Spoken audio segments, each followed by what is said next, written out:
Mile High Insiders with Nick Kendell and Luke Patterson. Head on over to milehighhuddle.com for all things Broncos. Now, it's time to find out what's going on behind the walls of UC Health Training We are live. Wow. Cool. We got to let it breathe for a second. Yeah, exactly. Got to get the Mile High Huddle Superfans page running here. So we're going to let it go. John, hurry up. We should time you. Honestly, we should put, you got the front. All right. We're good to go. What's going on, Broncos country? It's a Saturday night, which means it's time for Mile High Insiders. I'm Luke Patterson, and with me, as always, is Nick Kendell. Nick, how you living, man? I'm doing pretty well. Took the dog on a nice walk at the park today. The Olympic Mountains poked out. We haven't had sun for a week straight, so it poked out today. That was really nice. And been assembling an entertainment system. So it's been a good day. Ready to talk some football. Also, the Iowa Hawkeyes clobbered the Penn State Nittany Lions. Just beat them up. So it's really good. They started off 0-2, 3-2 now. And also, I think Northwestern beat Wisconsin. So hats off to the nerds in Evanston. Man, you guys are playing great football. Yeah, Melvin Gordon can't be happy about a lot of things, especially his Wisconsin Badgers getting beaten too. So I will take that. But we got to address the elephant in the room, if you will, Nick, with this whole Drew Lock thing, right? I mean, we saw an abysmal performance. I saw you and Carl hash some things out on Tuesday. I've been watching all the guys in your podcasts, and I wanted to get to it with you. I know you wanted to hash it out with me. We haven't talked about it all week. But before we do, tonight's live stream podcast is brought to you by sportsbetting.com. Broncos country, gambling is now legal in the state of Colorado. And here's what makes sportsbetting.com a no-brainer for all sports fans. Sharp odds and low juice. They have in-house bookmakers. They're not a third party of odds. Reduced juice, best prices. There's hassle-free bonuses with a one-time rollover, meaning the bonus money is yours after you bet it one time. Other sites, they range from 5 to 30 times. With sportsbetting.com, there is 24/7 live customer support, always a real person in the United States. Here's the kicker. At sportsbetting.com/Mile High Huddle, you can get a 100% risk-free week of sports betting up to $1,000. Not just one bet, but all of your bets. Play for a week, and if your losses exceed your winnings at the end of the week, sportsbetting.com/Mile High Huddle will cover 100% of the difference up to $1,000 with a one-time rollover. So Broncos country, head on over to sports betting at www.sportsbetting.com/Mile High Huddle. That's www.sportsbetting.com/Mile High Huddle and capitalize on a risk-free week of sports betting up to $1,000. And Nick, before we talk about capitalizing and whether or not Drew Lock will capitalize on this opportunity, this is the Mile High Insiders. And you're Nick Kendell. I'm Luke Patterson. I'm happy to have everybody here on a Saturday night. We've got Zach in here, Rich in here, Cobra Commander. Guys, get at us at Mile High Insiders on Twitter at MHI_football pod. We've got a huge group tonight, which looks awesome. I'm seeing the comments. We got James, one of our own in here. James Campbell, what's up, buddy? We got Muhammad.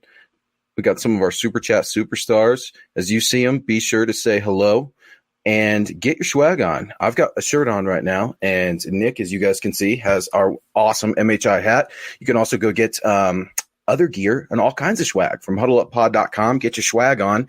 Last week, we were able to see a few fans share some pictures on social media, Nick, and I really love that when I see our gear, the Huddle Up gear, building the Broncos, Dove Valley Deep Divers. When you see that gear on the fans and they're repping it and they're proud to rep it on social media, man, that gets me pumped. So without further ado, dude, I'm gonna turn it over to you real quick. If you want to give some quick shout outs, I want to shout out Chloe. I had an awesome conversation with Chloe. She's new to the Mile High Huddle community and has been joining in on a couple streams. And welcome, guys. If you guys haven't been with us before, welcome. We're pumped to have you. This is the Overtime Podcast Network. Coors Hard Seltzer is not your average seltzer. Rooted in Coors' long history of sustainability, is a brand inspired by a generation that wants to do good in the world with a mission to restore America's rivers. Never before has it been so easy as an American to make a difference in the world. Coors Hard Seltzer is launching the world's easiest volunteer program. Whatever you're doing, by simply cracking open a can of Coors Hard Seltzer, you are volunteering. Here's the truth, gang. Our waterways are at risk. 80% of America's rivers are drying up. But through a partnership with Change the Course, Coors Hard Seltzer is helping to protect and restore America's rivers. Each 12-pack of Coors Hard Seltzer restores 500 gallons of fresh water to U.S. rivers and the communities that depend on them. The results? 1 billion, that's with a B, gang, gallons of water restored to 16 river basins across the U.S., including the Colorado River. And that's just year one. 4 refreshing flavors, 1 cool cause. You got to get out there and enjoy the naturally flavored black cherry, mango, lemon lime, and grapefruit. And the specs are in. Coors Hard Seltzer is 4.5% ABV, and it's only 90 calories, Zach. Man, Broncos country, watching Drew Lock was a struggle in that game, but what got me through it was definitely my Coors Hard Seltzer. Guys, even in times where the Broncos are bad, Coors Hard Seltzer is always good, good, good. That's right, gang. So join the world's easiest volunteer program. By simply drinking Coors Hard Seltzer, you can volunteer to restore America's rivers. You buy Coors Hard Seltzer, you help restore 500 gallons of water into America's rivers. It's that simple. Never before has it been so easy and so enjoyable to make a difference in the world. So visit CoorsSeltzer.com to find a Coors Hard Seltzer near you. That's CoorsSeltzer.com. For every 12-pack sold through 8/31/2021, Coors will purchase services from Change the Course to restore 500 gallons of fresh river water. Details at CoorsSeltzer.com. Celebrate responsibly. Coors Brewing Company, Fort Worth, Texas. Yeah, and I see a lot of familiar names here. We got Toy Mafia, CC in the house, Derek Wright. We got obviously Buwana working the ones and twos, as you like to say, behind the scenes. We got Richie Rich. We got Travis Burley in the house. We got the Itch. We got Mr. Zaninga coming in. Oh, Mohammed Badri, Travis Bruley, ZW Design. So a lot of familiar faces. James Campbell in the house from across the pond. We appreciate you guys. I know it's another year of the Broncos starting off 3-6, but the fact that we got this many people in here still working the chat, really do appreciate it that you guys could be here with us. So really, I mean, gosh, it's not the best for the Broncos, not the best football right now, but the Broncos country is still number one, not even close. Dude, 3-6, you said it. And Nick, they forced me. I just got to say, people have been getting really mad about hashtag Nick's Beer Fund. It's on tonight. It's on tonight after that 3-6 start. You know, Nick, this is the 4th time the Denver Broncos have started 3-6. I mean, in a row. It's awful, right? What can you say? Broncos country, they're mad, and they should be mad. You know, they're frustrated. They feel like they've been sold a bill of goods. Some of them, others feel like, hey, just the world's not burning quite yet. You could be the Jets. We've got some wins. So we got to get through that. And I'm just going to come out and just say it. I mean, Drew Lock's performance, you said it, Carl said it, everybody said it. It was awful. I mean, Drew poked fun of himself the other day at the question, did I throw 4 interceptions? You know, it was awful. We could have the conversation. Do you think Drew Lock should have been benched or not? But that conversation's been had already. I'm done with it. That was the Raiders game. We're on to the Dolphins. And, you know, it's almost like we're on to Cincinnati, as Bill Belichick would say. But we're on to the Dolphins, man. And you've got a young rookie quarterback who's winning some games. You've got a head coach that seems like the entire Miami Dolphins program is buying into. What do you make your initial impressions, Nick, of Drew Lock versus the Dolphins in Denver tomorrow? Well, real quick, hello, Jay Boss. I think he was going to be really sad if we didn't say hello. What's up, Jay? To him as well. So good to see you, Jay. He had the sad face. Let's turn those frowns upside down. The Broncos have made enough frowny faces this year. Let's make some positivity, at least for now until we get into the game. At least on this show, we're going to be positive and we're going to be happy.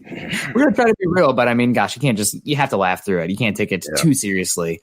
But again, the Dolphins playing an extremely good football, an offensive line that is not very good. They're beat up pretty much across the board. Their first round pick is out right now. A lot of undrafted guys and whatnot playing right now. Really the only weapon of choice that I would say really scares me is Devontae Parker, former first-round pick. Mike Gesicki is an athlete, but he's kind of, for being such a good testing athlete, he kind of is a little bit stiff. But it starts with the quarterback position for Miami and that defense. My gosh, if you're talking about a matchup for Drew Lock that could be very tough for him, it's this week. Brian Flores is calling as good of a defensive games right now. He's running a lot of 8 defensive back sets and creating different blitz packages and really confusing quarterbacks pre-snap. And if anybody's seen Drew Lock, where he struggled this year, it's been the pre-snap recognition, where to go with the ball, where the pressure is coming from, et cetera, et cetera. So Drew Lock's banged up. This is a very good Miami team. I can't think if there's a cornerback playing better than Byron Jones right now. Also for the Dolphins, he is playing incredible. He's playing out of his mind. Yeah, this is going to be a tough game for Drew Lock, and I know that I don't have very good expectations for him, I guess, in this singular game. So if he comes out and throws, let's say, we'll call it 500 as far as interceptions to touchdowns go, I'll take it, because this Dolphins defense is playing about as good as any unit right now, especially considering they don't have premium talent across the board on the defense. It's coming. I mean, they got a top pick this year. Tua's coming. Dolphins versus the Bills these next couple of years is going to be fun, but we'll see where it goes. That will be nice. It's nice to finally shake things up in the AFC East a little bit. And speaking of shaking things up, we want to get to you guys right now, because we want to make this show about Broncos country. So we've got Mohammed Badri coming in with a $5 super. Thank you so much for joining us, Mohammed. We're pumped to have you. Pumped to have you a part of the show. Somehow, I feel like Drew is going to play good tomorrow. Hashtag beast. And you know what? I'm going to do that's a hashtag for a Bawana beast and Drew Lock beast mode. Yeah, Nick, I'm kind of like Mohammed. I took a nice little old man nap today. And before I took my old man nap, I had to pinch myself a little bit, because I had this feeling in my gut. I don't know if it was just hope of, man, what if it's a trap game for the Dolphins tomorrow? I mean, the Dolphins are rolling right now. They've got everything to lose. The Broncos are fluttering away, as it seems. But this injury with Drew Lock, man, this has been the talk of the town all week, in addition to his poor performance. It's that oblique, right, that he's dealing with. And one thing that I'm really worried about, Nick, is him putting on that rib protector. First of all, I'm worried about him getting the shot. I hope the Chargers doctor isn't giving him that injection, because then we're looking at a collapsed lung, and then you're Drew Brees. But it's just, hey, Pabby, good to see you. Thank you for being here. Hope you're well. Hope your dad's well. But for me, man, that the injury, the oblique for a quarterback, I was annoyed all week, Nick, because I feel like the Broncos were playing silly little games with Brett Rippon and the Miami Dolphins, and they're going to do that. But it's just like, man, this kid needs reps. I know he got more reps yesterday, was eased into it throughout the week, but a pulled oblique? Come on, Nick. I mean, is that legitimate enough for him to be held out of practice? Because from what I'm seeing, he needs more practice. I mean, I can't speak to the level of pain, and it probably comes down to the individual guy, how much mobility they still have, how much they can gut through it, and if it's detrimental to the practice. Like if Drew Lock's out there, grounding balls because he's injured, and, you're not getting the reps for the wide receivers or et cetera, there's a conversation to be had there.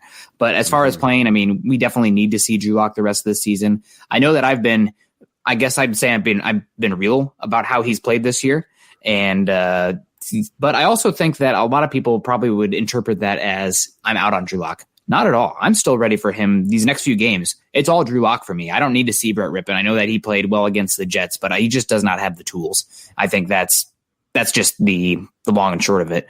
So Drew Lock, we need him out there. Obviously, we want him healthy. This is a tough defense that he's going to go against, but we need to evaluate him. He needs the reps to see what he can do. He's still got tools. I'm not over Drew Lock by any means, but there's no way you can say that he's not trending in the wrong direction, even if you can point at different issues on the Broncos offense and the team as a whole that make it not all Drew Lock's fault. Simply put, he's got to play better.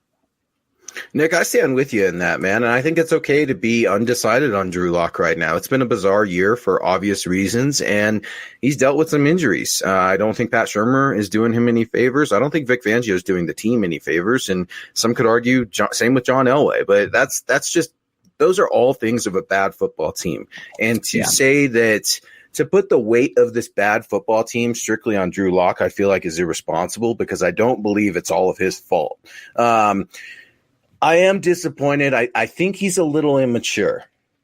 That's where I'm disappointed more with behavior rather than play on the field. I'm expecting interceptions from a young quarterback. I'm not expecting four of them in a game, but the smirk on the sideline, and we're human, right? We're imperfect creatures. So I'm not going to judge him completely for that, but he was a little, he joked about the 4 picks and stuff like that, but I thought at times he comes off a little immature.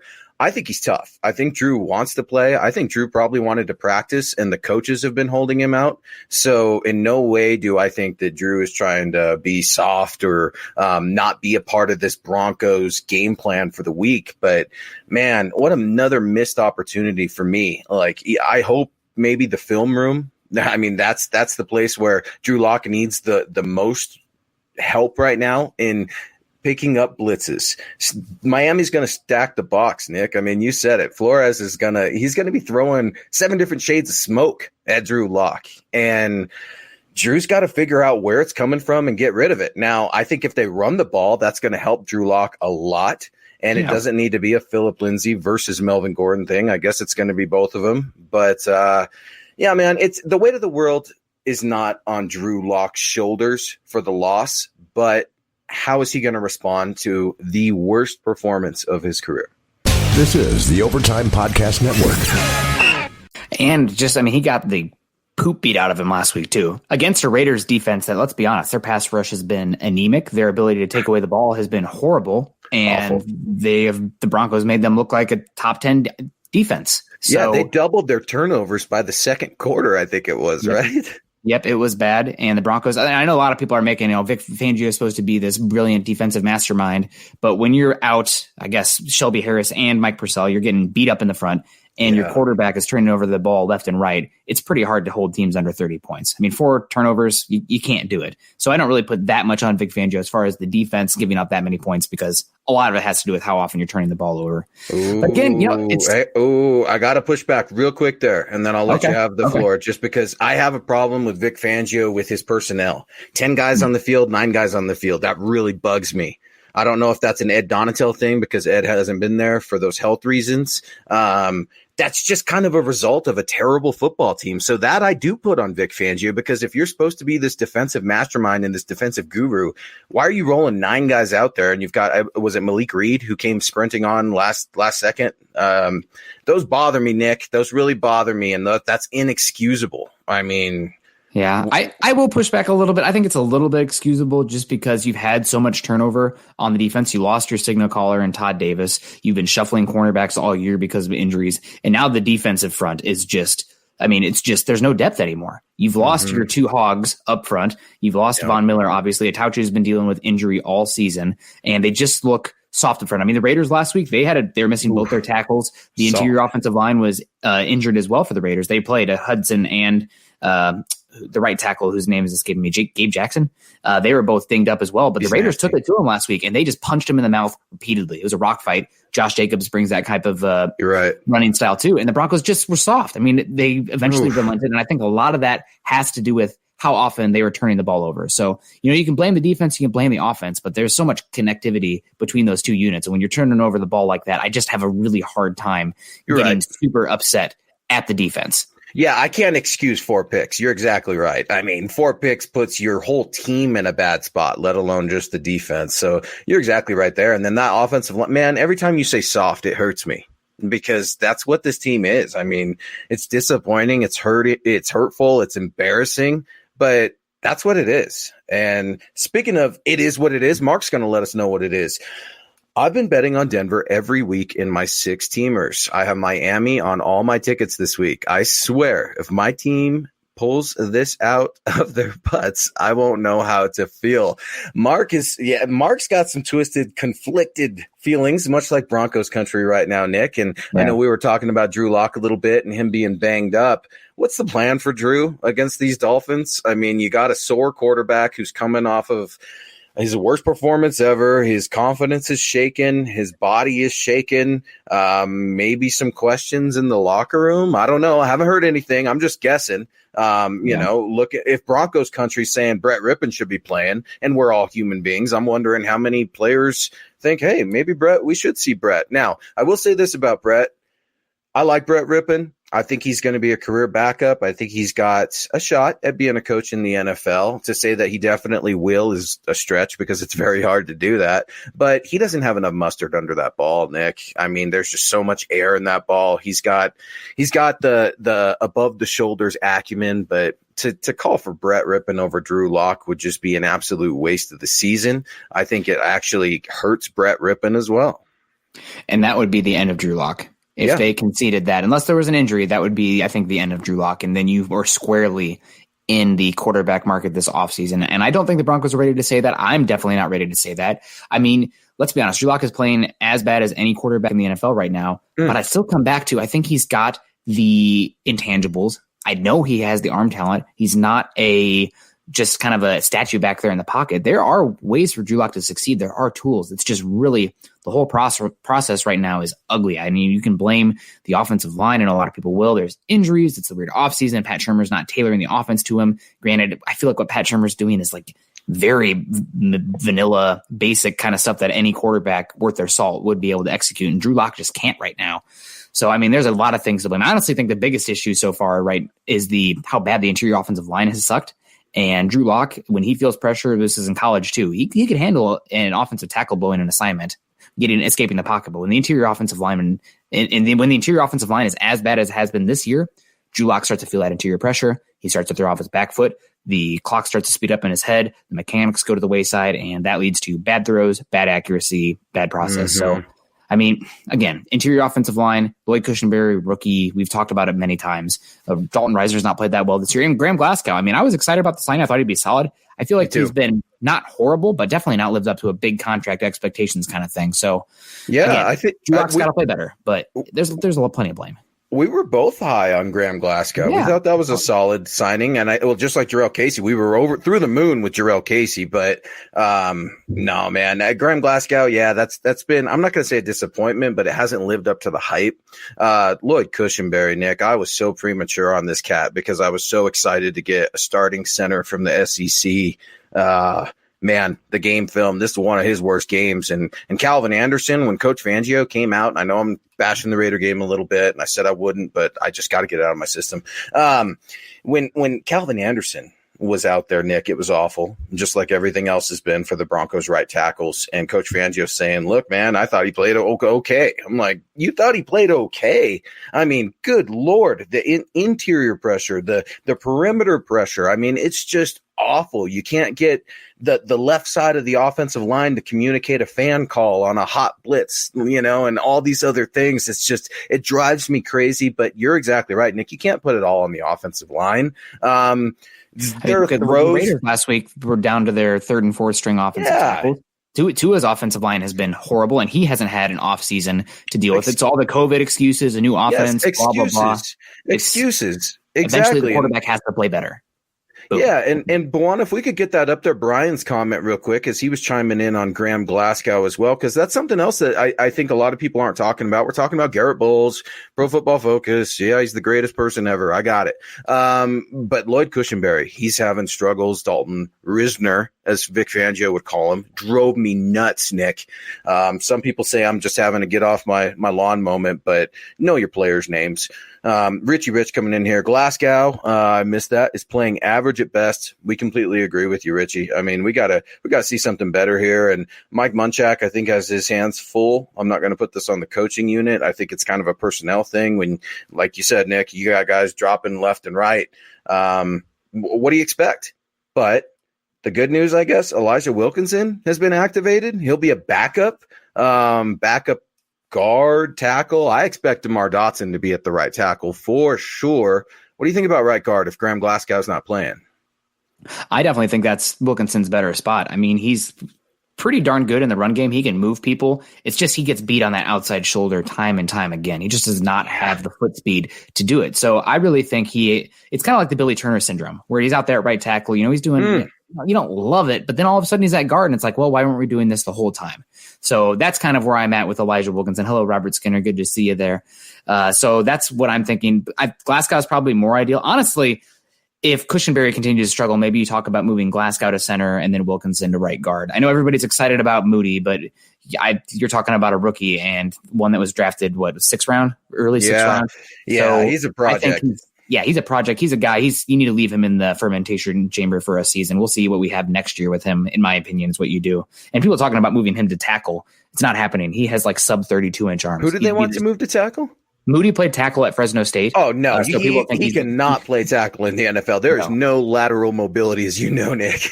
And he's got he would literally have the shortest arm length of any tackle ever recorded that have gone through the combine to the NFL. It's just not happening. He's an interior player.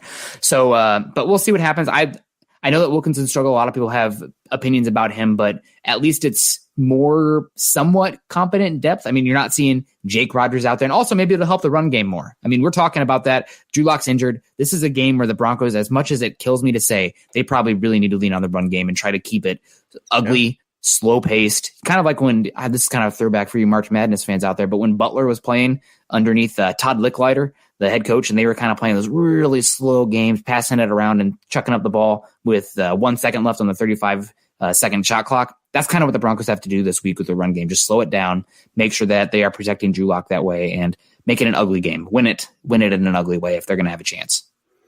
Yeah, it's they have to run the ball here. They have to run the ball, and I don't know what it's going to take for Vic Fangio to get involved on the offensive side of the ball, whether that's, screaming at Pat Shurmur in the headset, hey, man, I don't want you passing 25 times in the first half and only handing the ball off to Philip Lindsay 4 times. I mean, I need Vic Fangio to help his defense a little bit, help yourself a little bit by getting that offense.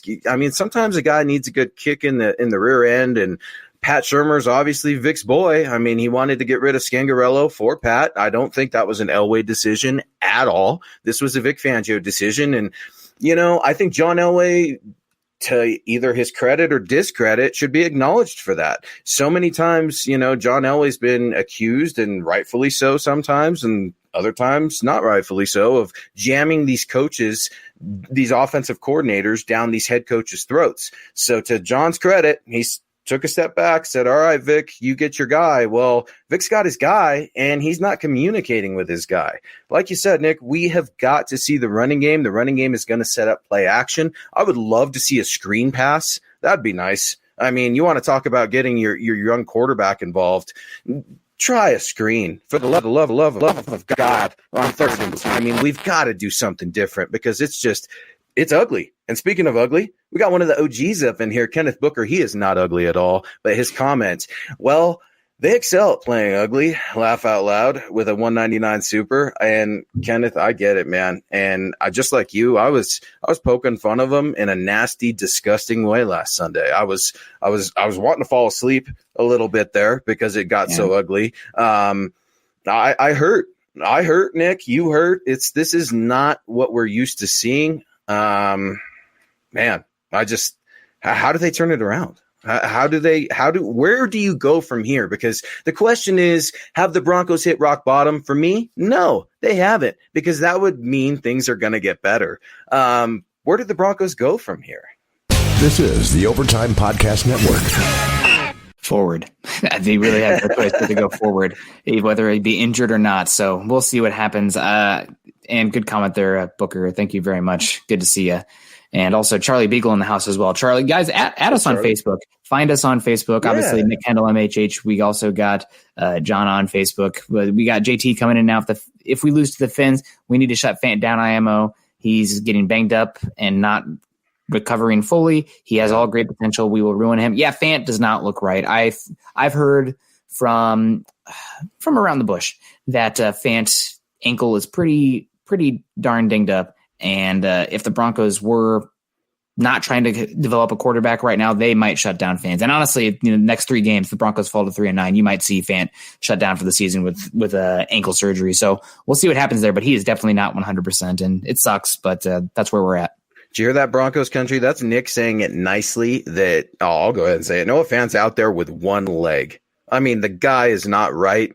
I've eaten crow in the past. I labeled him a bust way too early based off what I saw with his immaturity and stuff last year. But, man, I questioned his toughness last year. I don't question it this year. I think at times, from some things that I've also heard, that the coaches feel like they have to play Noah, not only for Drew's development, but to kind of get a return on their investment. And it sounds weird when it's his second-year tight end who's hurt at 3-6, and you're wanting to see how tough he is when he's out there with one leg. I have a problem with that, because that's not – you talk about a guy who needs some practice off. Can Noah Fant sit out? I don't quite remember, seeing him as did not practice. I could be mistaken there, but Noah Fant, I would like to see him maybe get a vet day or two. The guy's out there on one leg, Nick, and his toughness and stuff. I love it. I think he's grown to be very mature. I don't think he's a leader, and that's okay. Not all players are. But well, he's young. I think he's like 22. It was just his birthday today or yesterday. So there's still time for him to be a leader. He's got kind of a goofy personality, and some guys, gravitate towards that and others don't. But I like Noah Fant a lot, and I hope the guy stays healthy. That's a great comment. Yeah, we got Pabby coming in. Speaking of great comments, love the positivity you guys bring. Thank you all for what you do. Go Broncos. And go Pabby as well. Back in the homeland of the great state of Iowa. Go Hawks. Good to see you, Abby. Really do appreciate it. So, yeah, it's a bummer. I mean, the Broncos lost your guy, Albert Okwuegbunam, who will be back next year. Looks confident. I mean, that's, again, one thing. It sucks right now. We'll call it as is. The Broncos watching their games can be a little bit painful right now, but you do have a lot of talent coming back next season. So that's a positivity, something positive that you can look forward to. Nick, I know it killing me, brother. You're killing me. We got more football, and I know. You're trying to build me up because I was. Yeah, exactly. And Nick was. You guys should have seen us in the green room before we started the show. Nick, he'll serenade us with his musical talents one day. Maybe we'll get a bet or something going. But as we get back to the comments here, we got Ashton coming in here. What's up, Ashton? Hope you're doing well. Looks like you're a photographer that enjoys the outdoors. Nick and I are all about that as well. So get at us, man. We love hearing from you guys. What happened to the hype around our tight end room? Underwhelming stuff. Is that coaching? No, it's not, Ashton. There's a curse on the Broncos tight end room. If you were a Big Ten tight end and you become a Denver Bronco, you will be hurt and you will forever waste away in that training room. And it's frustrating to see. Speaking of tight ends, we know Troy Fumagalli is going to be active in this one with Noah Fant, Nick Vannett, and Troy Fumagalli. And I liked Troy Fumagalli when he first came out, thought there was some potential there, and then it just kind of fell off the edge. I thought Austin Fort had more momentum building into the season a couple years ago, and he's kind of fell off from there too. What's going on with the Broncos tight end, Nick? I mean, we had a million of them, right? And only one of them is playing, and he's playing on one leg. I mean, once Albert Okwuegbunam went down and took a lot of the wind out of the sails, Jake Butt, there was a lot of people recognize the name. They're really pulling for him, but he's really been just a body out there. He doesn't really block really well, and he doesn't have much separation ability. So if you have a good quarterback, he can be a solid safety blanket, but I don't think he's really a playmaker how the Broncos would need right now, considering how the passing game is struggling. Nick Vannett, I actually think his blocking has been doing better. He has a role, but for what the Broncos paid him, it's really a lateral move from Jeff Hireman. And you got Noah Fant on one leg. So it sucks, but that's where we're at. So, yeah. Yeah, we got Booch coming up in here with a quick comment, something that you brought up earlier, Nick. Oops, I missed it up there. Buono, sorry. This is why I should not be messing with this stuff. There was a comment in there basically talking about the Miami Dolphins and their strength in corners. Cornerback's going to eat. Dog's going to eat, like Aqib Talib used to say. And, speaking of Aqib, what'd you make of his call the other night, man? Did you get to hear any of that? Miami game? No, Aqib Talib was on the game. Yeah, he was on the Detroit Lions game. That last former Denver Bronco Matt Prater kicked that 59-yard field goal, I believe it was. I think so. Yeah, I really like Aqib Talib. His voice is a little bit high. I think something doesn't really have that broadcaster voice. It's a little high, But he's I enjoy him. He's a funny guy. He's awesome. No way about it. He's got a lot of personality. Love Leave. We all love Leave. And speaking of cornerbacks, Cobra Commander's been patiently waiting, and we wanted to make sure we got to you, Cobra, because this is a big one. Is Bryce Callahan playing? Nick, what have you heard about Bryce Callahan? We know that he had an illness, some bizarre illness that hasn't been fully disclosed. We know it's not the illness, but he was back at walkthrough a little bit. I project him to play. What are you hearing? I think he will play, but I mean, it could be a surprise scratch like we had against the Falcons game. So I'm curious to hear what's going on there with him. I mean, who knows? The last time we had this kind of surprise illness, it was the Melvin Gordon post DUI stuff. So I'm hoping there's nothing behind the scenes there, but it will be interesting to see what happens. So I think they need him. Yeah, they need him. The Melvin Gordon post DUI strep throat. All right. He had strep throat, and that's why he didn't travel to Miami or to New England rather. But you're exactly right, Nick. I mean, I hope he's there because he's the best Broncos defender right now. in my opinion. I mean, he's shocked me. His health has shocked me. So knock on wood for this illness that he's feeling well. And as long as it's not a foot injury, I'm okay with it. Let's get him hydrated. Let's get him some sleep, some soup, whatever it's going to take, man. And let's get Bryce Callahan out there. Here's a problem that I've got. Why didn't we see our boy last weekend, Michael Ojemudia? I was shocked, Nick, shocked. I mean, the biggest pushback I'm going to give you, or anybody who's saying that, it's not Vic. Why would you take that man out of the game? Not even put him in the game. To me, the tackling was an issue. As saying Bassey can't cover anything right now. And we're taking Michael Ojemudia out because of a tackling issue. Do you think there was something else, or have you heard anything? Because I can't figure out why 2-3 is not in the game. He's been one of my favorite guys. I know you've had your eyes on him for many, many years. What do you make of Michael Ojemudia? I am still befuddled by that, and I know that the Raiders have a trio of speed weapons in Nelson Aguilar, Henry Ruggs, and Darren Waller. So Michael Ojemudia, who is a bigger player, but I wouldn't say that he is the loosest of hips at the cornerback position. He can get beat down the field. So when you have those speed weapons out there, maybe there's some sort of decision being made on the schematic front, but it just does not make sense to me. I really don't understand what's going on. So I would hope to see him this week, but who knows? Maybe there is something behind the scenes there. And he struggled. There's no doubt about that. I think he was pretty good, obviously, early in the season, but the Falcons game, I thought he struggled. The game before that, he struggled as well. So there is reason for, I guess, a little bit of, he's being taken off the field because he's not playing the best football as of late. But how could you have that going on? You're taking him off the field when your other third-round pick that's seen a majority of time right now, Lloyd Cushenberry, might be your worst starter out there. At least your worst starter who has not been taken off the field, or your worst starter from the opening day that's still out there. Obviously, there's some really depth players that are out there now, but I don't get it. I don't know what's going on, and especially with the Broncos being this bad this season, play your young guys, put them out there. They're going to mess up. Obviously you care, but you have to live with it. This team is not going to the playoff. Play your young guys.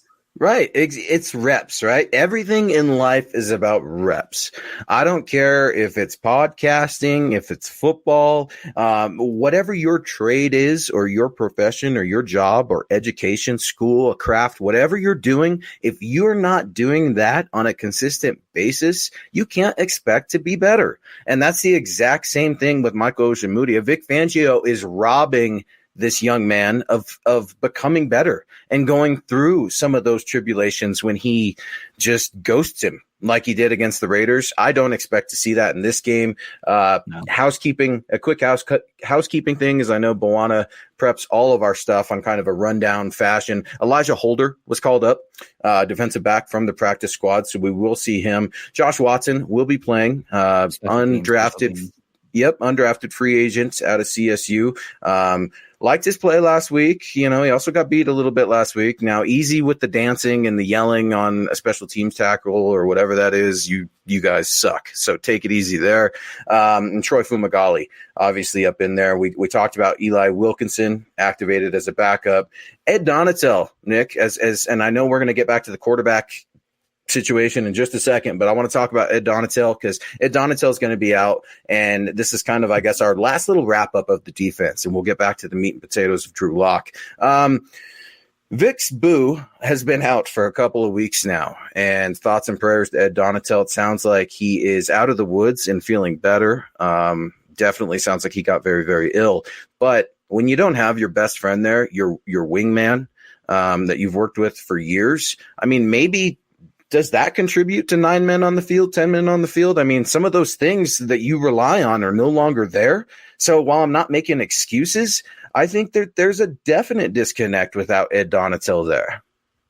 Oh, yeah, absolutely. It's been an issue for them. So, it's just the Broncos aren't the only ones that are having to deal with these issues this season. So while you can make excuses for it, it's not an excuse for Miami's team, who's playing extremely well. It's not an excuse for all these other teams who are succeeding right now. So it's a level playing field. So you can point at things, but it's not like it's only happening to the Broncos. Now the injuries are happening more so to the Broncos. The only team maybe having more are the 49ers, but still, at some point you got to overcome adversity. There's a lot of adversity in the NFL. That's kind of the name of the game. And if you can't do it, guess what? you're gone. So I don't know. I'm getting really tired of the excuses. Me too. All the way across the board. It's another year of excuses. And I understand people are looking for reasons to support their team. I get that. You kind of have to. That's human nature. But at some point, you got to call a spade a spade. They're young, but this team is not good right now. They're injured. This team is not good right now. People are complaining about Pat Shurmur. The players aren't executing. So it's just, it's one thing after another where at some point, you got to stop making excuses. Have some accountability and either play better or shut up. There we go. That I can co-sign that. Play better or shut up. Exactly. Because you know what, Nick? I'm sick of the losing, but even more so, I'm sick of the post-game press conferences of the same thing. Dalton Reisner, we're not going to dwell on it. We're going to get better. I don't know what happened. Drew Lock, we can't do this anymore. It's just awful. And he looks dejected like someone ran over his dog. I mean, it's just, when is there going to be is there a rallying cry? I mean, I know that this team does great at halftime speeches. That seems to be their thing. When they're winning, they're the best dancers ever. But it's just, let's be honest. The Denver Broncos are the drama queen of the NFL right now. When they win a game, they think they're it. And when they lose a game, it's just the worst thing ever. And we don't know why. We don't know what happened. It just happened. We don't know. And that's just the frustrating thing for me until the Broncos are willing to look in the mirror and accept that they suck right now. I don't see anything changing. And the biggest thing for me is trust. I don't see a lot of trust on this team. I don't know where anyone trusts each other. There's so many holes on this team. And when you look at quarterback, trust is one of the biggest things. You have got to trust your quarterback from a coaching perspective, and the players on the field have to trust Drew Lock to get the ball down the field, to get 1st and 10s, to lead them. Do you expect to see a comeback moment from Drew Lock, or do you think all of these things that are piling up on the young quarterback's shoulders, including an injury, are going to lead to a potential collapse? I don't think you're going to see a total collapse because I think this team has enough guys, vets that know what they're doing. I don't think Vic Fangio we're not going to see a Vance Joseph, Josh McDaniels level of just total blow up, instability, lack of institutional control, throwing out an NCAA term there. That said, all this stuff, shit rolls downhill, right? So it all starts with the ownership situation right now, the Broncos, or lack thereof, and the lack of direction, identity, knowing what they're doing, and accountability, all that stuff, it rolls downhill from there. So until that stabilizes, until we have a firm solution there, Broncos are probably going to be swimming around. They have one paddle in the water with a canoe, just spinning in circles. Why aren't we going anywhere? Putting all this work in. Got to have both oars working together. So that's not the case right now for the Broncos. It's going to continue that way. I think we got to come back to the Drew Lock conversation here. I'm not ready to give up on Drew Lock. I mean, we've said it again. He's not Josh Allen. I know a lot of people are pointing at Josh Allen's stats versus Drew Lock, and that drives me nuts because they're different quarterbacks. Yeah. I mean, they really are. Like Josh Allen is much more like Cam Newton, where Drew Lock is much more of a Derek Carr, Andy Dalton, in my opinion, and he's not playing well right now. So I agree with that. He has tools. He has tools. I'm not ready to give up on him. And he has, 6 or 7 more games this year where he could play better and do enough to get another season next year. I think that's very possible. I'm not ready to give up on Drew Lock because of those tools and the flashes that we've seen. But the level of play he's going right now, the direction he's trending towards right now, it's just not going to cut it. And for a team with a coach in a hot seat, Vic Fangio, progressively seat's getting hotter. John Elway, seat getting hotter. I just don't know how they could go into next season trusting Drew Lock with the way he's playing right now. They're going to be coaching and working for their jobs. I mean, even Elway at this point, who's the Duke of Denver, but like at this point, a lot of people are ready to move on from Elway. So are they going to trust Drew Lock if he's continuing to play at this level? I don't know how they can. I do not know how they can. It's going to be interesting on Sunday, tomorrow, hours away from kickoff, because this will be the last game that fans are allowed. Now, I don't have a specific number on how many fans will be there, but can someone ask Philip Lindsay or Drew Lock if fans are allowed to boo if they don't like what they're seeing? Because that's all I heard with the Chargers, right, 2 weeks ago. Settle down. You guys booing too early. Whoa, whoa, whoa. And Philip Lindsay, well, you guys are analysts and media, so y'all can't play the game. Y'all don't know. Okay, you're right. I can't play in the NFL, not even close. So you got me there. But dude, when you guys are saying stuff like that and then you roll out the performances you have, I mean, you guys are just putting unnecessary attention and targets on your back. You guys do not need that. You guys need to be quiet. You guys need to just shut up and come together internally, work together. Somehow they need to find some common ground. And I wonder about that, Nick. And I know that we're in a socially distant time right now and things like that. But, you know, how many of these guys are communicating with each other off the field? I hear so much and so many stories from successful teams that carry relationships off the field. And that doesn't mean you have to go to dinner with them. It doesn't mean you need to be at each other's houses. But, you know, like guys that are constantly texting, asking each other questions, FaceTiming, those type of things. That's trust. That's building trust. That's building a relationship. I want to see that with the Broncos because it's all good when everybody's winning. Everybody loves each other. But when people are losing in an embarrassing fashion, like the Broncos were against the Raiders, that's when you see disappointment and frustration come through on all levels. 2 quick examples. Jerry Jeudy, that 2-point conversion, complete lack of effort. I chalk that up to frustration. He's been frustrated for weeks. How can he not be? The guy's been open, and I expect better of him. I'm willing to give him a little bit of a pass there. It was just the whole thing was FUBAR against the Raiders, so I'm willing to give him a little bit of a pass. You got Tim Patrick out there throwing hands with the Raiders, getting ejected. Yeah, you can't have that. I mean, there's just so many distractions right now on this team. So for me, Drew Lock tomorrow, be yourself. Play the way you're going to play confident, but try something different. I mean, don't go away from, if Drew Lock loves going to the right, Nick, then let's go to the right. Let's go to the right. Let's do it because asking him to climb the pocket isn't working right now. It's not working. You've got Taysom Hill who's coming in for the Saints, and they're going to be rolling out a whole nother offense for him. And I'm sure at times you might see Jameis Winston throw a couple deep balls. So don't tell me that Sean Payton is willing to reconstruct an offense for 2 other quarterbacks when his starting quarterback is down, and Pat Shurmur's not willing to do the same for Drew Lock. He has those things there. We've seen those flashes. And when I say flashes and you say flashes, I know you're not referring to Houston last year. I know you're referring to several passes in the Raider game. It was awful. It was bad, but there were some good passes there too. I mean, so NFL quality throws. So it's just so frustrating with Drew Lock because you see the highs, you see the lows. I'm looking for something just mid-level. Competence. Yeah. Progression. And a reason to believe. And right now it's just not out there. So, well, again, we still have many more games left. We'll see what happens. And hopefully it'll continue to get better. We got Kenneth Booker coming in here speaking about getting better. Should have Talib on. His pod only has 2K followers. I would love to have Talib on. Oh, dude, yeah. I don't know if we can DM that, but if we could somehow make that happen, I would absolutely love it. To Lieb's a dog. I love Lieb. Did you hear Lieb's story about Crabtree and the chain and wanting to give his chain to the dog? No, I didn't. So I guess the second time when he yanked the chain, he was trying to keep it and he wanted to give Crabtree's like $60,000, $70,000 chain to his dog and like post it on Twitter and stuff. And it's Lieb, right? It's Lieb being Lieb. Yeah. But one thing he had in Lieb was a fighter, and I want to see that fight out of my quarterback. I don't want to see him down in the strip club shooting himself in the foot, but I want to see that fight.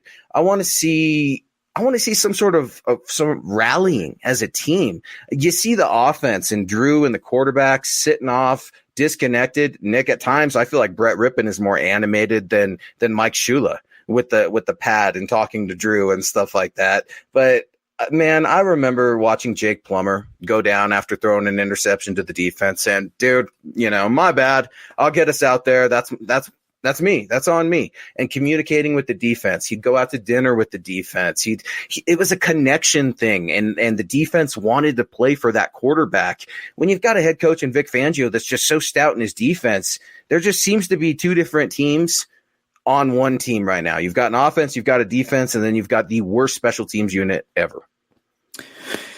Yeah, I mean, I think football is a simple game, right? Like it's not, we always talk about the complications, but right now the Broncos almost every week have the worst quarterback on the field of the 2. which is hurting them. And also, they're getting beat up in the trenches on both sides of the ball now. The offensive line is typically getting outperformed by the opposing team's defensive line, and the Broncos' defensive line is getting outperformed by the other team's offensive line. And until those things can turn around, and granted, I don't think the defensive line's fault is completely because of how the team was built. I mean, they're very injured right now. You're playing some very light players that need a lot of snaps to Marcus Walker, Draymond Jones. Draymond Jones has been playing pretty darn well also. Yeah, not bad. But they're just getting beat up right now. They just do not have the depth. They don't have the bodies. And when you're dealing with that every single week, you're going to not only lose games, you're going to get demoralized because the quarterback play makes it frustrating to watch. And then you're just getting physically beat up front every week. So I don't know. I'm at a loss for words. I know the Broncos have, and I had no issue with it last year, investing in the wide receivers. Those guys I think are going to be huge for the Broncos in the next couple seasons. I mean, if let's say it's not Drew Lock, a quarterback could walk in next year, and Cortland Sutton being back and the weapons that they have, this could be pretty darn good with a veteran quarterback, as long as, you have the health coming back with the defensive side as well. I mean, competent at least. I think probably a 500 club rather than this classic constant ineptitude that we've seen the last few seasons. But with how the Broncos are getting beat in the trenches right now, and maybe I'm just a little bit down in the dumps after that Raiders game because those Raiders whooped the Broncos in the trenches and the quarterback play. It's going to be impossible to win football games. Dude, they've ragdolled Philip Lindsay. Ragdolled him. I mean, they looked like the Pittsburgh Steelers defensive line out there. I'm like, the Raiders, who are these guys? I'm like, who are these guys? Some of them I didn't even know who they were. And you're exactly right. Now, some of that's effort, some of that's technique, some of it's circumstance, and both. But no, you're right. Offensive line hasn't been well. But I could also specifically, everybody poops on the right tackle, and that's been an issue for years. But the Broncos had one of the better run blocking interior offensive lines in football many of the last few seasons, and they've just really struggled this season. I don't know how much of that is Cushenberry, Reisner not playing well, Glasgow not living up to what you'd hope, but the interior offensive line is just struggling so much, and they can't run the ball because of it. Drew Lock's falling off his back foot because of it. It's just bad. Well, and a lot of it, Nick, is because the offense is so freaking predictable. When Drew Lock is under center, it's a run every time because his footwork, they refuse to do, let's run play action when we've only rushed the ball 4 times. That'll get them. I mean, come on, Pat Shurmur. Melvin Gordon, he had a few good runs, but watch Melvin Gordon. He runs into the back of his offensive lineman every time and spins out of it on the line of scrimmage. You'll see it tomorrow. It makes no sense. We had a quick comment. If you want to throw that back up there, Bawana, from Kenneth Booker with a 199 super. Appreciate it, Kenneth. Do any of our free agents leave because of the state of the team? Ooh, that's a good question. Man. Well, speaking of running backs, Philip Lindsay, I think he's going to put up a stink. I know he's not. He's a restricted free agent. Is that right? Yeah, he'll be back. The real question is, are Melvin Gordon's guarantee is going to be ruled ineligible they can move on from him and then maybe transfer some of that money over. But I probably was as harsh on the signing of Melvin Gordon as anyone. And I'm not a huge Philip Lindsay stan. I think that the people who are like, just give the ball to Philip Lindsay more, that'll solve everything. Oh my God, no, that doesn't solve everything. It's way more complex than that. But I thought Melvin Gordon had a pretty good game last week. I've never seen somebody have so many absolutely everything was on them 8-yard runs. He had to fight so hard for those runs because the interior offensive line was getting beat up that bad. Well, it's about time. I mean, just like you said, he's better late than never. And I don't knock his effort there. And you're right. I mean, I'm minimizing because I'm frustrated with Melvin Gordon and I'm upset. Yeah. So you're right. I mean, I never would have signed him, but he had. You bet. He was the guy against the Raiders for whatever that meant.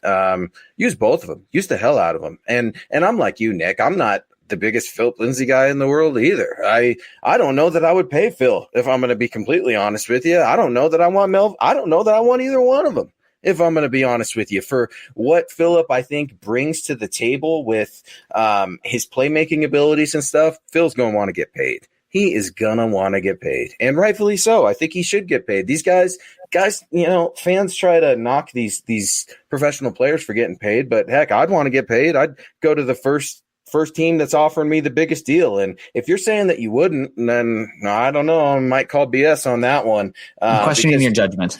Yeah. Because you got to think, man, we're living in a crazy world. And if you could lock down some financial security for your family, and Philip Lindsay's a father now, he's got a girlfriend, wife, what have you, you've got to take care of that family. Now, I've always said, and subscribe to the belief, watch what they do, not what they say. The Broncos don't like Philip Lindsay. They're not happy with Melvin Gordon, but I don't think they like Philip Lindsay, Nick. I think they like Philip Lindsay. I just don't think they like him. We're going to take it back to middle school. Yeah, so it's just, you see it out there. It's a crush. It's a fading crush. I think he is somebody that they have right now that they are happy to hook up with, but they're not somebody they're ready to put the ring on. It's just like, I'm not taking her home to mom. Side chick? Is Philip Lindsay the side chick they sometimes check in with and sometimes don't? I think hopefully the Broncos will be, if they were, if we're going to go full in on this analogy, you stay single when it comes to running back position. Just continually date younger, date young girls. High school girls. They stay the same age. That's exactly what they should be doing. Oh Jesus! It's Matthew McConaughey. It's that kind. That quote from the. And I see what you're saying because they're a dime a dozen. They get tread on them. They get beat up. I mean, when I was watching Phil get ragdolled, I'm like, how did that 10 pounds help you that you put on over the off season there? I mean, there's just, you can only do what you can do. And I like Phil, go get paid, do what you got to do. Kenneth Booker coming in here with the Philip Lindsay comment and super. Kenneth, you've been great tonight, man. It's great to see you back. Thanks for being on MHI, buddy. Philip Lindsay should start and draft a Sproles type. Oh, Darren Sproles, Nick. Who doesn't love them some Darren Sproles? Now, I know running backs aren't the most important thing ever, but Darren Sproles type. We haven't got completely into draft mode yet. I know you're peeking around it and poking it at the bear a little bit. I wait till December. Man, drafting. Keep Phil, get another back in here. That's essentially what we're saying. We could get on board with that for the right price, right? I'd bring in Philip Lindsay back for the right price. I'd draft another running back for the right price. I'm just not looking to use an early draft pick on the running back position. Running backs do as well as their offensive line provides. And how many guys are in the box. So right now, you could have, we're seeing it right now with the Cowboys and Ezekiel Elliott. They have all these injuries on the offensive line, and Dak Prescott went out, and all of a sudden Ezekiel Elliott looks like an average back. It's because it's the system. So again, how I feel about running backs. They're just, I do. I think they're very replaceable, and best ones are the younger, cheaper ones. You know what I want to see, though, and I'll be really curious, and I want to look into it more, and we'll talk about it, maybe off air a little bit. I'm curious to see your thoughts on the running backs that are used primarily as receivers, check downs, curl routes, flat routes. Then I'm a little more interested because you start to see these backs that can break off some runs, maybe in play action or so, but can also get out on a route or two. Then my ears perk up a little bit. It's not Philip Lindsay dropping the ball and, all this other stuff. He's not a natural pass catcher, all that type of stuff. Would a pass catching back intrigue you a little bit? It would intrigue me a little bit, but that being said, the type of targets that they get, while it is still pass game, they are typically so short in the depth that they do not provide as much value. You're looking for guys who can make explosive plays, and while there are running backs that can make yak ability, there's not much yards per attempt in those passing outlets to those running backs. So while getting a guy like that, the classic, I think one that always comes to mind to me is Kevin Falk for the Patriots. He was there for years, really solid. They did not pay him big money. They did not use a big draft resource to get him, but he was just solid. You can find guys like that every year. So there is value for it, but I'm just not breaking my back looking to find somebody like that, pay somebody like that, draft somebody like that. Look, the Panthers, what have they done while they've had Christian McCaffrey on there? Now they've paid him and he's injured the whole time. It just, again, running backs, it's time and time again, it proves that you don't want to be married to them. You want to draft young guys. You want to use them. Look at Todd Gurley, right? Yeah. You just keep looking at it. And we got Black Knight coming in here as we start to wrap up our night here. Thank you, Black Knight. Appreciate you joining the show. Super chat. If you're the GM, Nick, do you fire the coaching staff? And if you do, who do you target in the offseason? Black Knight, I like that question. I like the way that you phrased it. And I tweeted at it this week, got a little bit of pushback or whatever. I hate it when other people call for other people's jobs and they don't have a replacement or an alternative solution in mind. I think it's a lazy take. You're just making a change for change's sake, right? You got to have a plan B. And maybe that's the Broncos' problem. They don't have a plan B right now. I like this question, Black Knight. if you're the GM, Nick, what do? Are you cleaning house? And if so, are you eyeing another coach? Are you eyeing some more brass? What does that look like? I mean, if in a perfect world, you probably are at least putting some feelers in there for the coaching situation. But guys, Broncos are in financial trouble. I mean, with their ownership situation, they just do not have the cash. And it's not like players where you can move on from them and you can pay them only their guarantees that are left. Coaching contracts are 100% guaranteed. So if you move on from Vic Fangio, guess what? You're paying him 100% of his contract on top of whoever you're bringing in next year. And this Broncos team, with the state of the world right now, their economics issues, not having fans there, they're losing money, they're hemorrhaging money. Yeah, I know they got the sports betting deals and everything, but this is not a cash rich team. Most of the cash rich teams in the NFL are teams that the ownerships, their finances actually come from outside of football. Teams that depend on the football income are ones that typically aren't the ones that can spend. So that's where the Broncos are right now. I just don't think they have the ability to move on from Vic Fangio. So I'd obviously look for an offensive young coach, a guru of some sort. Maybe, Lincoln Riley, Dabo Sweeney, blah, blah, blah. I'm not in Dabo Sweeney. I'd be interested in Lincoln Riley. But it's just not going to happen. The Broncos are probably going to stick around with Vic Fangio unless this team completely bottoms out, which is possible. I just can't see them making that decision due to the financial situation.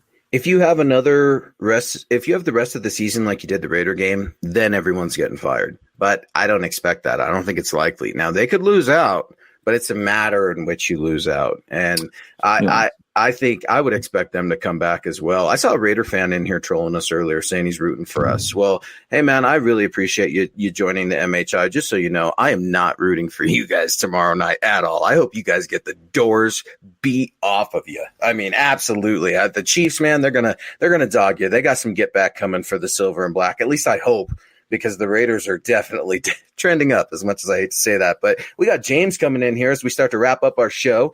Elway not having a contract extension might be why his players aren't getting one. He may want to let the next GM pick and choose their own players. James, that's an interesting theory. I'm going to pick it apart. Now, I appreciate the super. John Elway is the most competitive person in the world, right? That's all we hear, all we read, everything. I mean, he lost a poker game or a pool game to Bubby Brister and sold the pool table the next day. He's a sore loser. He's got that competitive juices in him. He's not saving or thinking about his replacement at all. I can guarantee you that. What are your thoughts, Nick? I mean, I think John Elway and Vic Fangio, Andrew Luck, all of these were probably John Elway's potentially last hurrah in figuring out what's going on. I mean, he's been spending less and less time in Dove Valley, apparently, and looking for life beyond football. Obviously, he doesn't want to go out like this, but it's trending that way. So I think Vic Fangio will still get another year.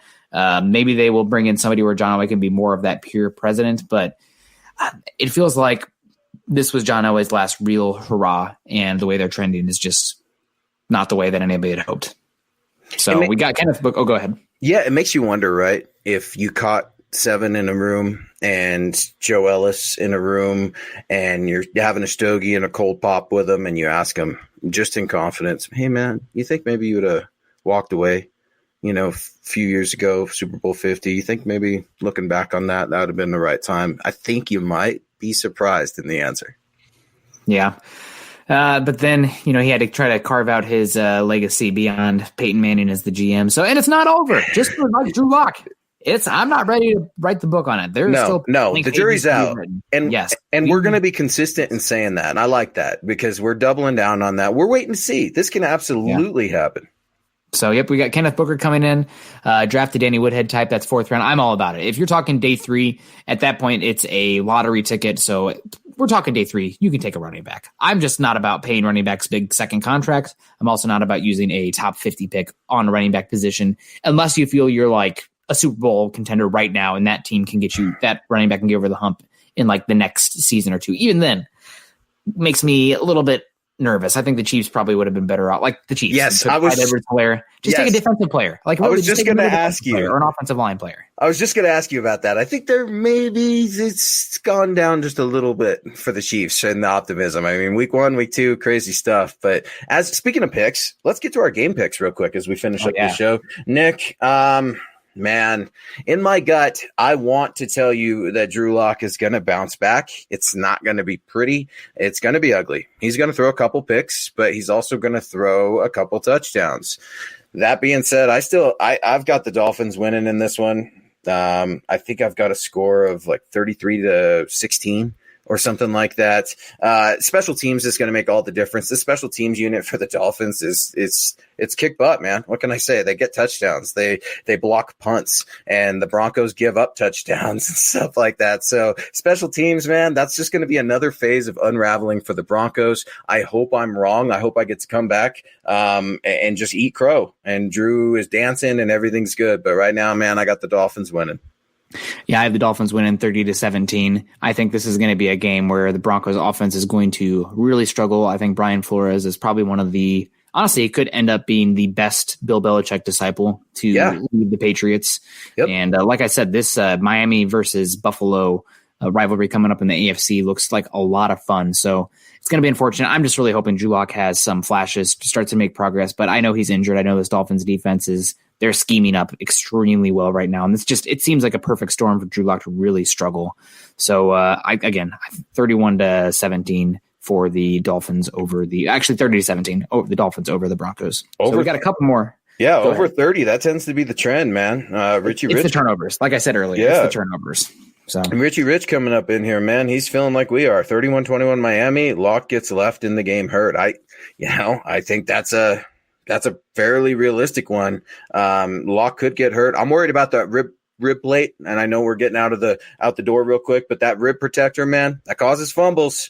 Fumbles when you're hit, and Drew Lock, the last thing we need is fumbles when we're already getting interceptions. I'm just hoping that the Broncos trenches play a little better this week and we see some flashes from the quarterback. We'll see. And the young guys, Hamler, Judy, go out there, make some plays. Let's get excited about the future, because the Broncos right now, it's kind of like an old house. It's kind of falling apart, but I still think the house has good bones. I think there's reason for optimism long term. It's just right now it's a little bit dilapidated. Not ready to say condemned, but there's issues going on. But we'll see what happens tomorrow with the Broncos. Obviously, we appreciate everyone coming on for us Saturday night. As always, great show. Can't wait for football tomorrow. Also, shout out to Buana Beast for producing work in the background. We couldn't do this without you. You can find Luke on Twitter at Luke Patterson LP and myself at Nick Kendell MHH. Guys, go over to milehighhuddle.com for all our written content. Obviously, the Broncos are struggling, but we got draft stuff coming soon. We're still here for you. I think we're more consistent than the Broncos have been this season, so that's great. Go to iTunes, leave us a 5-star rating and a comment, like, subscribe, and share. If you like us on YouTube, that helps us a heck of a lot. On Facebook, click those thumbs up. Doing so can really help us. It's not just us. Obviously, you like us at the Mile High Insiders here. That's why you're still here with us right now. We also have Building the Broncos. We also have the Huddle Up podcast. We have the Dove Valley Deep Divers. We're here every single day of the week. I mean, we really are here every single day of the week. And join us or not, that's fine. The comment section is always rolling, so you're welcome to join us. Also, make sure you follow us on Twitter at Mile High Huddle and at MHI_football pod. For Luke Patterson, I'm Nick Kendell, wrapping up another episode of the Mile High Insiders. Guys, always got to leave you with a Go Broncos. And also, everybody, stay safe. I'm not going to tell you what to do with your Thanksgiving, but just please stay safe, make smart decisions, and let's hope for in the world itself, a better tomorrow. Just Broncos and the world itself. We love you all. Stay safe. Go Broncos. Join Broncos Country's deep divers at milehighhuddle.com to keep the conversation going.